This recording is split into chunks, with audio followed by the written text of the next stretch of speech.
ویران گھر کی آبادی کا بصیرت افروز واقعہ۔ ایک شخص نے غلام خریدا تو غلام نے مالک سے کہا، اے میرے آقا، میں آپ سے 3 شرطیں چاہتا ہوں۔ نمبر 1، جب نماز کا وقت ہو جائے تو آپ مجھے نماز ادا کرنے سے نہ روکیں۔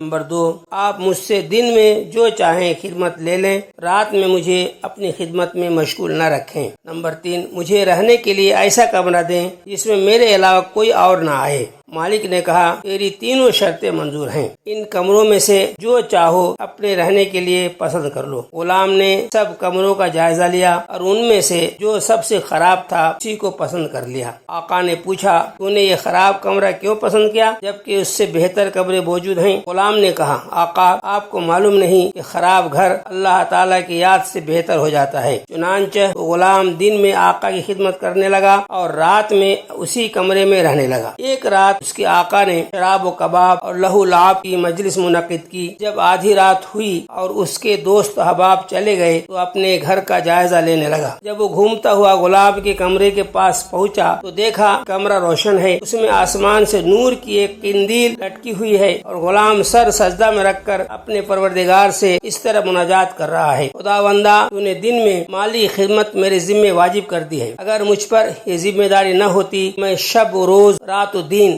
تیری ہی عبادت مشغول رہتا۔ اے میرے پروردگار، میرا عذر قبول فرما لے۔ مالک رات بھر اس کی طرف دیکھتا رہا۔ جب صبح ہوئی تو قندیل بجھ گئی، کمرے کی چھت پہلے کی طرح ہموار ہو گئی۔ وہ واپس لوٹا اور اپنی بیوی کو سارا ماجرا سنایا۔ جب دوسری رات آئی تو مالک اپنی بیوی کو لے کر غلام کے دروازے پر پہنچا۔ اندر دیکھا غلام سجدے میں تھا اور نورانی قندیل روشن تھی۔ وہ دونوں میاں بیوی غلام کے دروازے پر کھڑے رہے اور پوری رات اسے دیکھ کر روتے رہے۔ جب صبح ہوئی تو انہوں نے غلام سے کہا، ہم نے تجھے اللہ تعالیٰ کے لیے آزاد کر دیا ہے تاکہ تو فراغت سے اس کی عبادت کر سکے۔ پھر اسے رات کا واقعہ بتایا۔ غلام نے جب یہ سنا دونوں ہاتھ آسمان کی طرف اٹھا کر عرض کیا، اے صاحب راز، راز ظاہر ہو گیا۔ اب میں اس افشائے راز اور شہرت کے بعد زندگی نہیں چاہتا، لہذا تو میری روح قبض کر لے۔ اتنے میں وہ گرا اور اس کی روح قفس عنصری سے پرواز کر گئی۔ انا للہ و انا الیہ راجعون۔ اللہ کے ایسے مقبول بندے جس کے لیے آسمان سے روشنی ہوتی ہے، ان بندوں کے صدقے میں ہماری ساری امت کی مغفرت ہو، آمین۔